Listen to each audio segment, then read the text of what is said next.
McHale, Dennis Johnson, God rest his soul, Danny Age, um, Robert Parrish, of course, and then of course Michael Jordan, Scottie Pippen, um, just keep Elijah one. I can go on and on and on. Um, just to name a few, Kobe Bryant. Yeah, that when Kobe was playing the era, that particular era of basketball was still, the norm. So yeah, Kobe Bryant, Shaquille O'Neal. Like I said, I can go on and on, but yeah, again for me, that particular era of basketball, that was the norm, physicality, and it was that 80-20 rule that was implemented regarding you have to have heart and you have to have the mentality to deal with the trash talk and the physicality back in those vintage days. But I'm not going to get into that because it is what it is. We're living in a society now where everything is scrutinized. The littlest thing you do is scrutinized.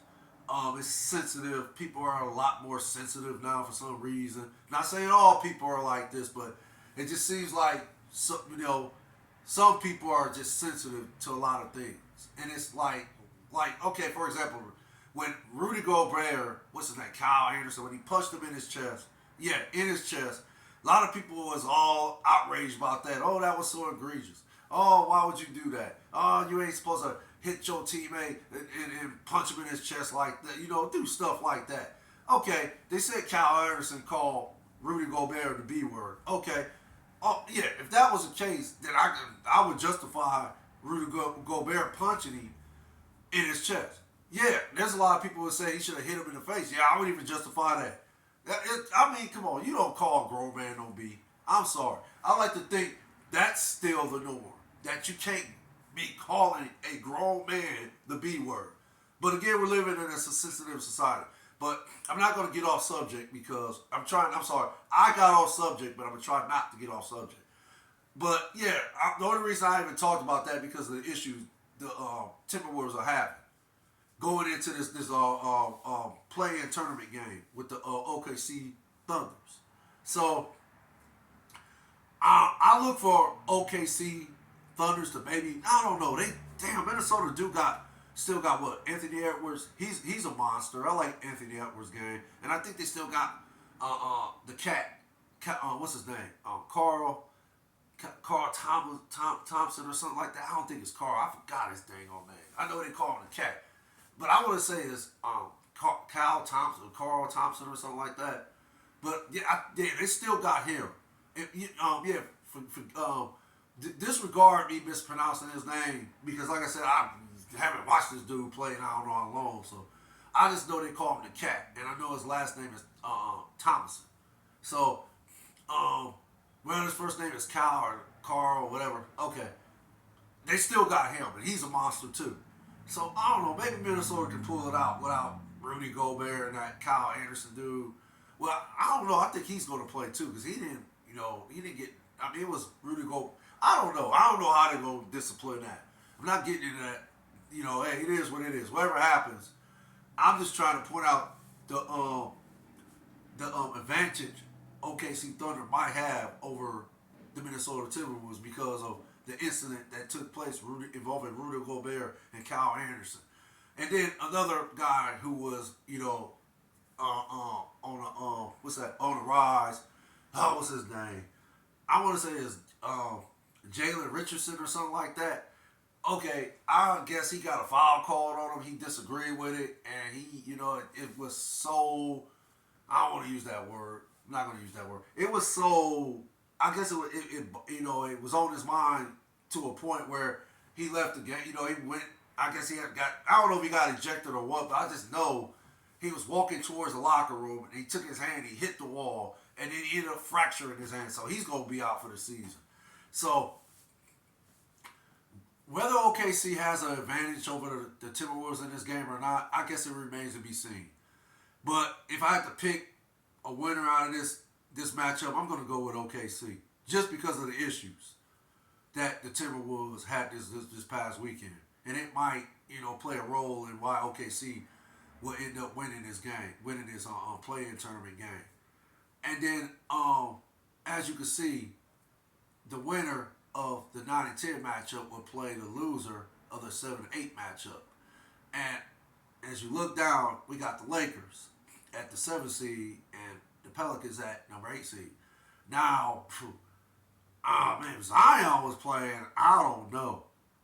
I still roll with the Lakers, but man, if Zion was playing, he was healthy. I'm talking about a healthy Zion.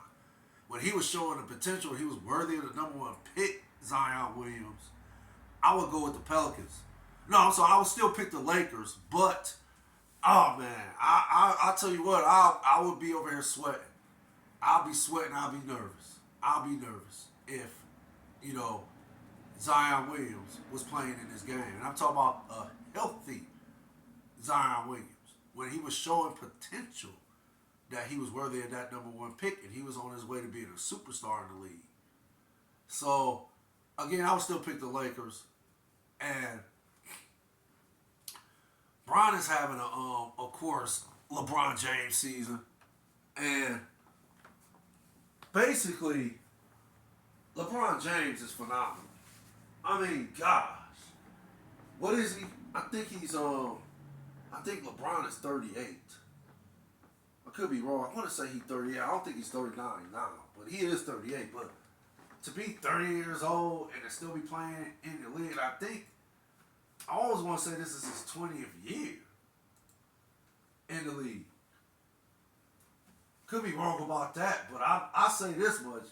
He's played close to 2 decades of basketball. And he still is playing a high efficient rate at the weight he's playing now. I mean, he's averaging 28.9 points a game, 8.3 rebounds, and 6.8 assists in 55 games this season. And he's shooting 50% from the field, and he's shooting 76.8% from the free throw line. So, oh no, I'm sorry. Oh man, he's shooting 32.1% from the 3-point line. Okay, yeah, well, LeBron ain't never been that strong of a threat for the 3-point, line in his whole career. Except I think one season he shot a high clip from the 3-point line. But I mean, 32.1 is still you gotta get out there and guard him if it makes sense. But yeah, these are stats LeBron is putting up this season. And like I said, I think he's 38. And I'd like to say he's played close to 2 decades of basketball. And he's still playing at this level, the highest level. And still, you got LeBron James on your team, and people are still like fearing the fact that, oh, we got LeBron James on our team. We got a puncher's chance to win a championship. And again, he's 38 and he's played at least 2 decades of basketball. Close to 2 decades of basketball. So when you got all this going on with a guy like LeBron James, I think it's phenomenal that he still can play at that age. So, yeah, that's my pick.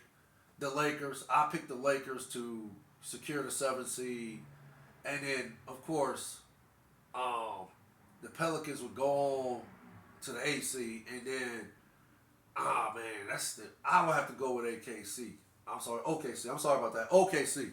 I'll have to go with OKC to secure the 8th seed, and then we'll finally have our Western Conference matchup. And I guess you could say that, man, this conference in particular intrigues me. Because from what I'm seeing, there's at least four teams, or maybe 5, that I see that can win a championship this year, that win the NBA Finals this year. And you gotta say Denver. I know a lot of people is not, I'm gonna say a lot of people is not picking Denver. And they don't want to pick Denver because of, what's his name? Nikola Jokic. They call him the Joker. They're not picking, for that reason, if that makes sense. Because and I ain't gonna even be hard on the Joker, because for me the Joker's a beast. He's the one of the best players in the game. At least I would probably go top 6, top 7. So, I've always liked the Joker's game. Is he athletic? Yeah, to a certain extent he is, but he's not super athletic. Um, is he a gifted passer? Yeah. Is this game like gifted? Is he a gifted all around player? Of course he is. That's why he might win the MVP this year because of that reason. Because Denver is number one. Because Denver, yeah, for the most part, yeah, they should be considered a content a pick to a lock, well, not a lock, a pick to win the NBA Finals this year and beat the NBA champions of the world. If that makes sense. They should be hosting the trophy up. They should be considered the team to hold up the trophy, shall I say? But again, a lot of people don't want to pick them because of the past performance, past performances of Nikola Jokic, which I don't think all of it was his fault because you know Denver had some injuries back then, and they had key injuries that kind of hindered their chances of winning a championship, well, at least going, let alone going to the finals. It hindered their chances of even doing that, let alone win the NBA championships in the past. But that's the reason. And I mean, the Joker's averaging what? 24.5 points, 11.8 rebounds, and 9.8 assists. And he's shooting 63.2% this season. Now, they for some reason won't give me a stat on what he shoot for the 3-point line. But okay, those his stats. So and then Denver has, of course, Jamal Murray. I like Michael Porter too. I think Porter's a beast. So they got Porter. Oh man, what's the Aaron Gordon? I've always liked Aaron Gordon, but I think Aaron Gordon then revolutionized this game enough to where he's a solid player now. So they got him, and who's the other guy? They got somebody this season too. That's a big help for them. Oh, I can't think of that dude. I can't think of him right now. I know they were able to sign somebody. Gosh, who's that guy they signed? I think it's Reggie Jackson. There we go. They signed Reggie Jackson. I like to think Reggie Jackson is still a solid player coming off anybody's bench. So, okay. Yeah, Denver, and then I'm pretty sure they got other pieces. I've not been watching Denver all like that season either. Well, this season either, but they do got some. They got a team. They got a complete team. They got a complete team, in my opinion, too. So I'm pretty sure they got a decent bench that is capable of starting on anybody's team, also. So, yeah, no, Denver.